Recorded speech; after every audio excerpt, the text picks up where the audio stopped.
Hello hi guys, ಎಲ್ಲರಿಗೂ ನಮಸ್ಕಾರ. ಇವತ್ತು ನನ್ನ ಮಾರ್ನಿಂಗ್ಗೆ ಎಲ್ಲೋ ಟ್ರಾವೆಲಿಂಗಿಂದ ಸ್ಟಾರ್ಟ್ ಆಗ್ತಿದೆ. ಎಲ್ಲಿ ಅಂದರೆ ನಾನು ನನ್ನ ದೊಡ್ಡಮ್ಮ ಮನೆಗೆ ಹೋಗ್ತಿದ್ದೆ.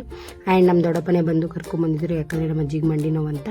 ಇವರೇ ನಮ್ಮ ದೊಡ್ಡಮ್ಮ ನೋಡಿ. ಸೊ ಹಾಯ್ ಅಂತ ಹೇಳಿ ಅಂತ ಹೇಳ್ತಿದ್ದೆ ಅವ್ರಿಗೆ. ಸೊ ಅವರು ಹಾಯ್ ಅಂತ ಹೇಳ್ತಾಯಿದ್ರು. ಏನು ಅಂದರೆ ಇವತ್ತು ಅವರ ಮನೆಯಲ್ಲಿ ಫಂಕ್ಷನ್. ಏನಂದರೆ ಊರಬ್ಬ, ಊರು ಫೆಸ್ಟಿವಲ್ ಅಂತೀವಲ್ಲ ಅದು. ಸೊ ನಾನು ರೆಡಿ ಆಗ್ತಾ ಇರೋ ಅಷ್ಟರಲ್ಲಿ ನಮ್ಮ ದೊಡ್ಡಮೆಲ್ಲ ಊಟನ ರೆಡಿ ಮಾಡಿಬಿಟ್ಟಿದ್ರು. ಆ್ಯಂಡ್ ಇವತ್ತು ನನಗೆ ಸ್ವಲ್ಪ ಬೇಜಾರಿತ್ತು, ಯಾಕಂದರೆ ನಮ್ಮ ಅಜ್ಜಿ ವಾಪಸ್ ಊರಿಗೆ ಹೋಗ್ತಾ ಇದ್ರು.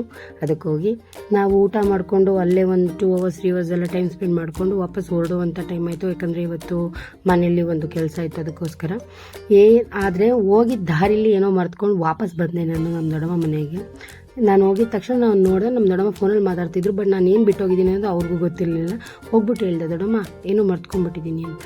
ಏನಪ್ಪ ಅಂದರು, ಅದಕ್ಕೆ ಬನ್ನಿ ನಾನು ತೋರಿಸ್ತೀನಿ ನಿಮಗೆ ಅಂದ್ಬಿಟ್ಟು ಹೋಗಿ ನೋಡಿದೆ. ರೂಮಲ್ಲಿ ಇಬ್ಬರಿಗೂ ಶಾಕು. ಯಾಕಂದರೆ ನಾನು ನನ್ನ ಮಗನ ಮನ್ಗಿಸ್ಬಿಟ್ಟು ಮರ್ತ್ಕೊಂಡು ಹೋಗ್ಬಿಟ್ಟಿದ್ವಿ ಅಷ್ಟು ದೂರ. ಸೊ ನಮ್ಮ ದೊಡ್ಡಮ್ಮ ಏನೇ ಮೂಗು ನಿಂಗೆಲ್ಲ ಮಲಗಿಸ್ಬಿಟ್ಟು ಹೋಗ್ತಾರಾ, ಇಲ್ಲಾದರೆ ಓಕೆ, ಬೇರೆ ಕಡೆ ಆದರೆ ಮಲಗಿಸ್ಬಿಟ್ಟು ಹೊಂಟೋದ್ರೆ ಹೆಂಗೆ ಏನು ಅಂತ ಹೇಳ್ತಿದ್ರು. ನನಗೊಂದು ಕಡೆ ಅಳು ಬರ್ತಾ ಇತ್ತು, ಇವನು ಬಿಟ್ಬಿಟ್ಟು ಅಷ್ಟು ದೂರ ಹೋಗ್ಬಿಟ್ಟಿದ್ದೀನಲ್ಲ ಅಂತ.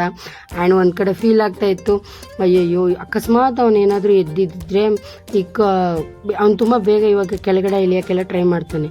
ಎಡ್ಜಲ್ಲಿ ಬಂದು ಬಿದ್ದೋಗ್ಬಿಟ್ಟಿರೋನು. ಆದರೆ ನಮ್ಮ ದೊಡ್ಡಮ್ಮನ ನೋಡ್ಕೊಂಡಿಲ್ಲ, ಯಾಕಂದರೆ ಅವ್ರ ಪಾಡಗವರು ಏನು ಅಂದ್ಬಿಟ್ಟು ಹಾಲಲ್ಲೇ ಕುತ್ಕೊಂಡು ಮಾತಾಡ್ತಿದ್ರು.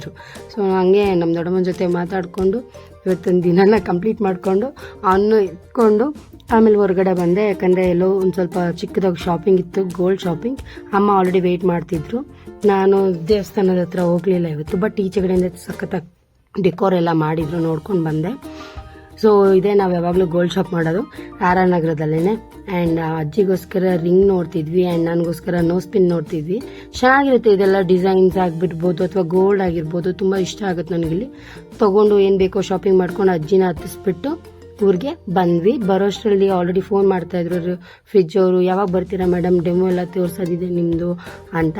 ನಾವು ಮನೆಗೆ ಹೋಗಿದ ತಕ್ಷಣ ಕಾಲ್ ಮಾಡಿದ್ವಿ ಅವ್ರಿಗೆ, ಬನ್ನಿ ಅಣ್ಣ ಬಂದಿದ್ದೀವಿ ಮನೆಗೆ, ಡೆಮೋ ಎಲ್ಲ ತೋರಿಸ್ಬಿಡಿ ಅಂತ.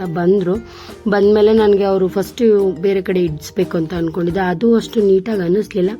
ಸೊ ಅವ್ರ ಕೆಲೆ ಹೇಳ್ಬಿಟ್ಟು ಅವಣ್ಣನ ಕೆಲೆನೇ ಬೇರೆ ಕಡೆ ಶಿಫ್ಟ್ ಮಾಡಿಸ್ದೆ. ಅದನ್ನು ಶಿಫ್ಟ್ ಮಾಡಿದ್ಮೇಲೆ ಅವ್ರು ನನಗೆಲ್ಲ ನೀಟಾಗಿ ಡೆಮೋ ತೋರಿಸ್ತಿದ್ರು, ಯಾವ ಥರ ಏನು ಎತ್ತ ಎಷ್ಟು ಲೀಟ್ರಿಗೆ ಅಂತ. ಆ್ಯಂಡ್ ನಮ್ಮನೇಲಿ ಇದ್ದಿದ್ದು ಸ್ಟೆಬಿಲೈಸರ್ ಇದಕ್ಕೆ ಆಗಲಿಲ್ಲ. ಯಾಕೆ ಅಂದರೆ ನಾನು ಹಳೇದು ಯೂಸ್ ಮಾಡ್ತಿದ್ದಿದ್ದು.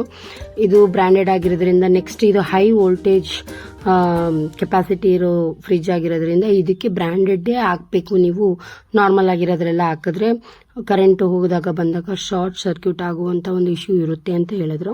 ಸೊ ನಾನು ಹಂಗಾಗಿ ಸರಿ ಆಯಿತು ಬಿಡಿ, ನನ್ನ ಹತ್ರ ಇಲ್ಲ, ಬಟ್ ನೀವು ತಂದು ಹಾಕ್ಕೊಡಿ ಅಂತ ಹೇಳಿದೆ ಅವ್ರಿಗೆ. ಅವರಂದರು ಸರಿ ಇವಾಗ ನೋಡ್ಕೊಂಬಿಡಿ, ನಾನು ನಾಳೆ ಮತ್ತೆ ತಂದು ನಿಮಗೆ ಹಾಕ್ಕೊಡ್ತೀನಿ ಅಂತ ಹೇಳಿದ್ರು. ಎಲ್ಲ ಹಾಕ್ಸಿ ಮುಗಿಸ್ದೆ. ಏನು ಇವತ್ತು ದಿನ ಚೆನ್ನಾಗಿತ್ತು, ಬಟ್ ಇವಂದೆ. ಸೊ ಲಾಸ್ಟಲ್ಲಿ ಇವನ್ನ ನೋಡಿ ಹಾಯ್ ಅಂತ ಕಮೆಂಟ್